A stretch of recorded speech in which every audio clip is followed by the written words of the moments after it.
3, 2, 1.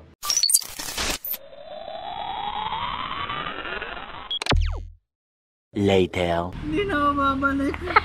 Ba't di ka na babalik? Wala ka sa init. Ayaw na, quit bike na. Motor na lang ako. Her pistol go. Her pistol go. I said her pistol go. Good day mga idol. So dito tayo ngayon sa unang ahon ng Olongapo City. So ito yung natin. Dito natin umpisahan yung first vlog natin dahil para mas mabilis. So ngayon tingnan natin kung okay na sa Olongapo para mamaya. Let's go. Good day mga kabudol.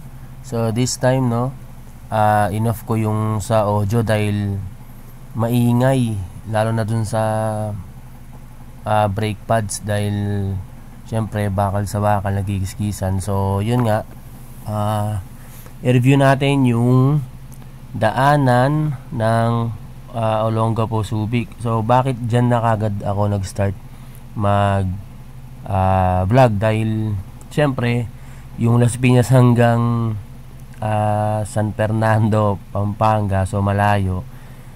Dito nag-umpisa sa bandang ahonan na ng Olongapo. So bali itong inaahon namin na to, medyo rolling siya, meron siyang ahon tsaka downhill. So grabe, sobrang init dyan, promise. Hindi namin mapalawag bakit ganyan ng init. Grabe sa Central Luzon, mainit pag mga around 9, 10, 11, 12 yan, sobrang init na. Kaya yun, binilisan namin. A few moments later. Ano masasabi mo sa Olongapo ride natin? Hindi na ako babalik. Ba't di ka na babalik? Wala ka sa init. Ayaw na, quit bike na. Motor na lang ako.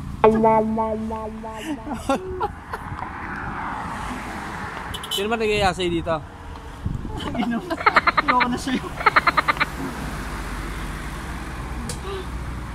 Walwal na to, kawawa naman. Grabe.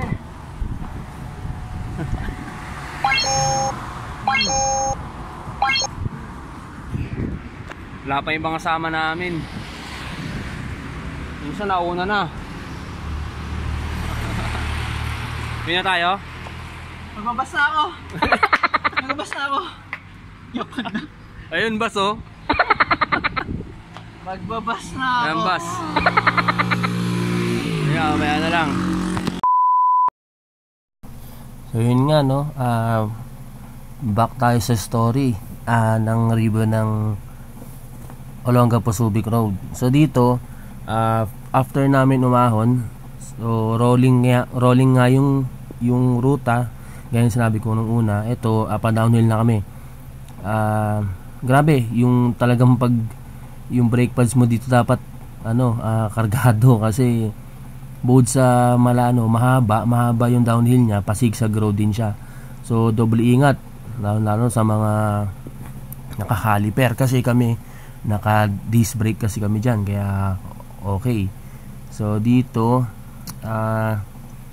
mahaba siya. Pang unang lusong pa lang namin to. Bale expect natin na marami pang aahunin. So maganda rin ang view, grabe, ganda rin ang view dyan. Tapos yun nga yung mga kasama natin nauna na. Sila Mark at si Alan ay nahuli pa dahil si Mark nabutasan. So bali naghanap sila ng mga, ewan ko, siguro vulcanizing or nagpads sila. Tapos nagpalit pa ng interior. Tapos si Pau at si JP nauna na. Ewan ko, siguro nanggigil na kasi sobrang init talaga siya, hindi na nakatiis. Ako kasi nagtitika ako ng video, so yung cellphone ko nasa bike mount, kaya ganyan siya. So yan, tinan mo yung kurba, diba? So delikado talaga siya pag talagang hindi mo makontrol yung preno mo. Pwede ka mag-overshoot dyan. Ewan ko lang kung saan ka dadamputin. Kasi bangin talaga. So yung oras siguro around mga 10 AM na ata yan. Basta mainit na rin dyan. Buti nga may mga puno-puno pa. Kaya hindi mo rin masabi.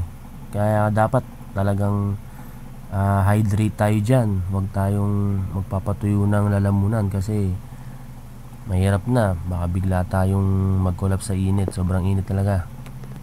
Kaya tips ko rin sa mga naglo-long ride, kailangan meron mga tala tayong kailangan ng bisikleta natin tulad ng mga tools, interior, extra interior, at mas maganda kung meron tayong extra kahit folding tire kasi hindi mo masasabi, baka biglang sumabog yung gulong mo, hindi na kaya ng patch ng bagong interior yung gulong mo, di ba? Sumabog. Kaya yun, kailangan handa rin tayo. Kaya syempre dapat may alam din tayo sa bisikleta para kahit anong mangyari, hindi natin o tayo na umasa lang sa mekaniko sa bike shop paano pag wala na. So yun nga guys, no, Olongapo Arco na tayo. Ganun lang siya kabilis kasi kinat natin yung mga iba-iba pang ahon kasi para mabilis yung take video natin.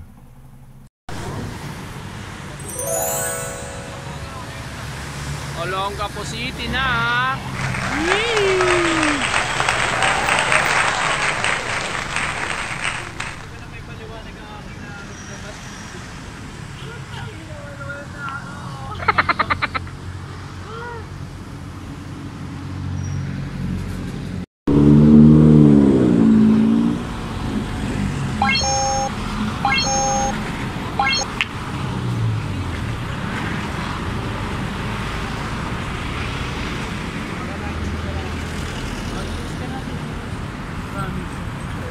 Hindi ka sasama sa amin? Hindi na. Ayaw na. Epic ride to. Bigyan mo ako ng 3 valid reason para hindi ka na sumama sa amin. Walwalan. Oo. Sobrang init sa north. Oo. Pangatlo. Naka-RV mga kasama ko. Bakit? Naka-ano ka naman ah? Ayaw ko, mountain bike yan. Lit ng gear, ang lit ng gear. Naka 38 ka naman ah. 40 yan. Sabi mo kanina 38, nadagdagan ng 2 C. May 14. Ang pinakamalit sa 22. Hindi, ano, gulong mo. Oh. Hindi pa rin kaya kasi mabigat yung fork. Buhatin mo bike ko. Oh. Buhatin mo. Bigat ba yan? Bigat yan. Hindi naman mabigat eh. Bike ko dati kalahating ito. So yun nga guys, no, this time hanggang dito na lang yung cover natin ng audio record. So bye guys, enjoy.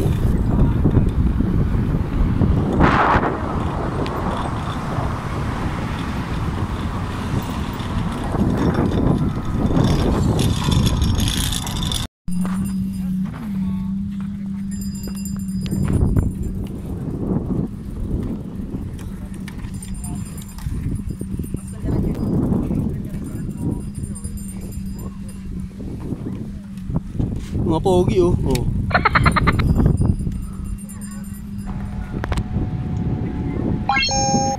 Ayun, ganda ng view. Ayun, ang ganda ng view.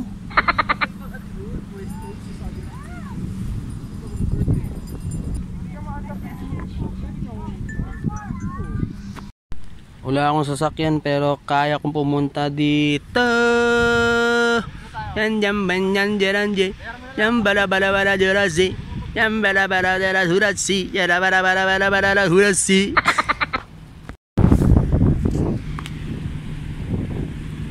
You know, South China Sea. Spratly Island.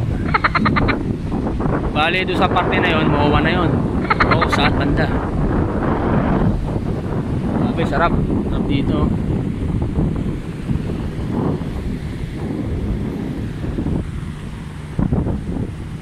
Ito, crab.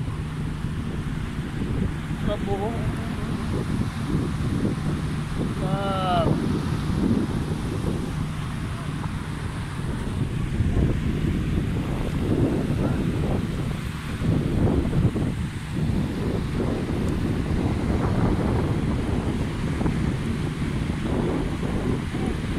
Okay, merong ano doon, may net, may bola doon. Para hanggang doon ka lang kasi malalim na sa part na doon.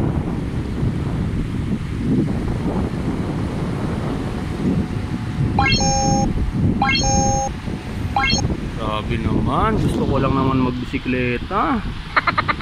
Ganyanan. Gusto ko lang naman magbike eh.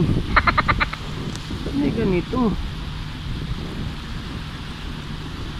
Lovers. February 14 tapos na.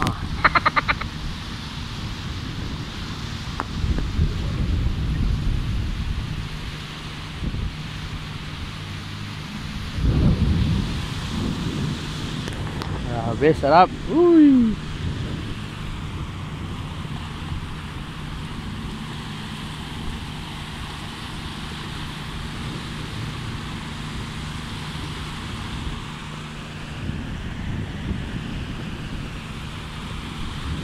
Subic Olonga po.